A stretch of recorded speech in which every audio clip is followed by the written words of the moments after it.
Operation Marketgarden began on 17 September 1944 amid Allied high hopes of defeating disorganised German forces in retreat from France. It ended instead with defeat for the Allies. The operation was later famously dubbed "A Bridge Too Far." But what if the Allies had won?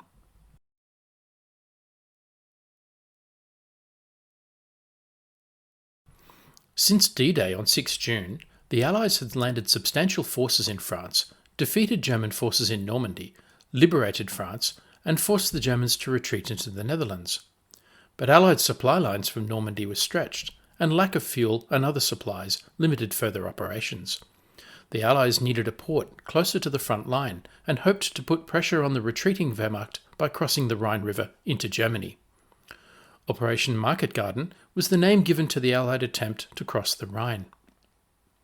Marketgarden actually consisted of two related operations. Operation Market was an airborne operation to seize and hold key bridges. The operation involved the British 1st Airborne Division, the American 82nd Airborne Division, and the American 101st Airborne Division, as well as the Polish 1st Independent Parachute Brigade. These forces would take the highway crossings north of Eindhoven, Nijmegen Bridge, and the Arnhem Bridge across the Rhine. Operation Garden was the land operation involving a push by 30 Corps, a British armoured division, up Highway 69 to relieve each of the airborne forces in turn. Opposing them were hastily formed German Kampfgruppen, or battle groups, but two German panzer divisions of the 2nd SS Panzer Corps were also north of the Rhine undertaking rest and refit, and the German army specialised in rapid task organisation and counterattack. Since ancient times and continuing to the modern day, rivers have formed major natural obstacles to the movement of armies in battle. But why? At the tactical level, small groups of soldiers can use boats to cross rivers at almost any point along their length. However, this is a slow and dangerous process for large groups of soldiers. When armies divide their forces on either side of a river, they are vulnerable, and many historical battles have been lost in this way. And it is almost impossible for heavy equipment, vehicles, and the supply trains necessary to sustain armies to cross rivers in this way. As such, river crossings, such as bridges and fords, have always been critical military objectives to either seize and hold or destroy. Marketgarden and the battles for Nijmegen and Arnhem bridges have become very well known since the end of the war. Numerous histories have been written, including classics such as Cornelius Ryan's book A Bridge Too Far and Robert Kershaw's It Never Snows in September. The battle has also been well documented by its participants, including Roy Urquhart's Arnhem Bridge, John Frost's A Drop Too Many, and George Koskimaki's Hell's Highway. The operation has been depicted in films such as Theirs Is the Glory in 1946, featuring many of the actual participants, A Bridge Too Far in 1977, based on Ryan's book, and TV series such as Band of Brothers. The battle has also featured in strategy board games and computer strategy games, and is a staple setting for many first-person shooters. But why is it still so interesting? After all, it was not the largest battle of the war. It was not even the largest or first airborne assault of the war.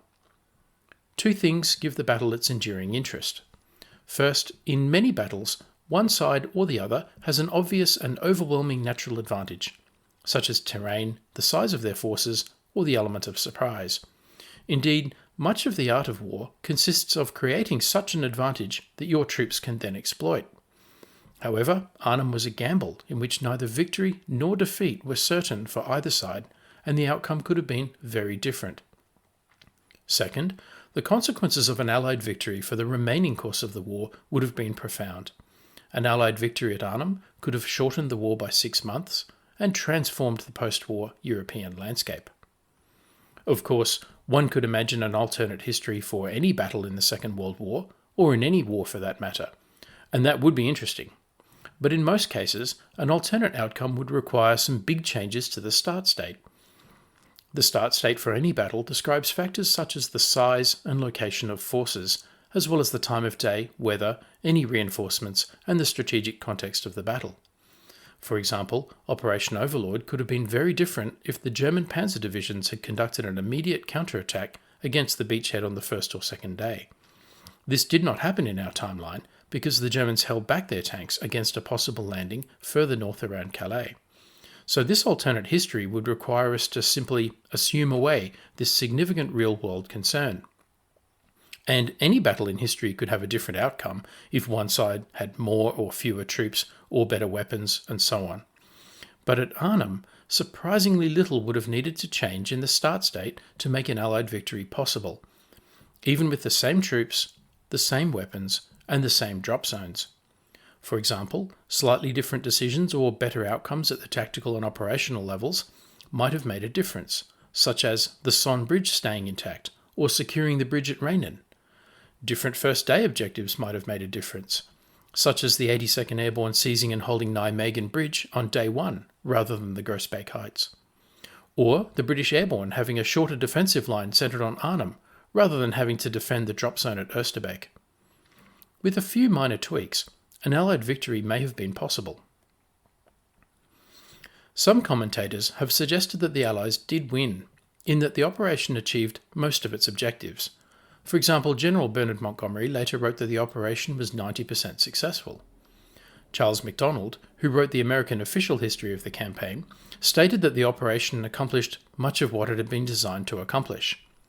But most historians agree that at the end of the day, the Allies did not achieve the ultimate objective of Marketgarden, a bridgehead over the Rhine. This remained a bridge too far. The consequences of an Allied victory at Arnhem would have been profound, so much so that Winston Churchill claimed that the risks of the operation were justified by the great prize so nearly in our grasp. But what was this great prize? First, seizing Arnhem would have allowed the Allies to turn the northern flank of the German west wall in an encirclement. This would have isolated the German 15th Army in the Scheldt estuary, thus supporting operations to secure the port of Antwerp for resupply. It would have also put significant pressure on the Germans in the west and prevented them from consolidating and reinforcing. It is likely there would have been no Unternehmen Wacht am Rhein, the German counterattack through the Ardennes in December, and thus no Battle of the Bulge. Second, in our timeline, the Allies did not secure a bridge over the Rhine until the 7th of March 1945 at Remagen. The main river crossing of the Rhine, Operation Plunder, occurred almost exactly 6 months after the defeat at Arnhem, on the 23rd of March 1945. It was protected by the largest airborne combat drop of the war, named Operation Varsity. The 6 months between Marketgarden and Plunder delayed the Allied advance across the northern German plain, and the war in Europe did not end until May 1945.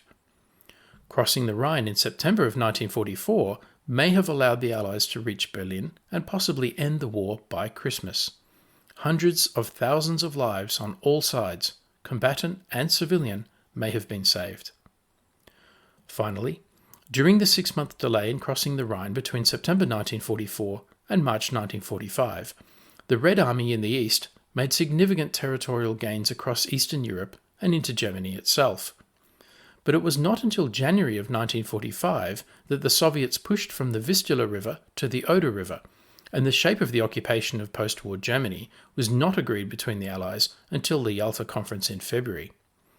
The face of post-war Europe and the Cold War may have looked very different had the Western Allies ended the war by Christmas. What if all of Germany ended up in Allied hands and there never was an East Germany or a Berlin Wall? What if the Soviets never captured German atomic and rocket scientists? What if Hungary and Czechoslovakia were never occupied but joined NATO instead of the Warsaw Pact? So, do you think the Allies could have won? And if so, how? And what would have been the consequences? Let us know your views in the comments below. Don't forget to like, subscribe, and donate. And stay tuned for more great content.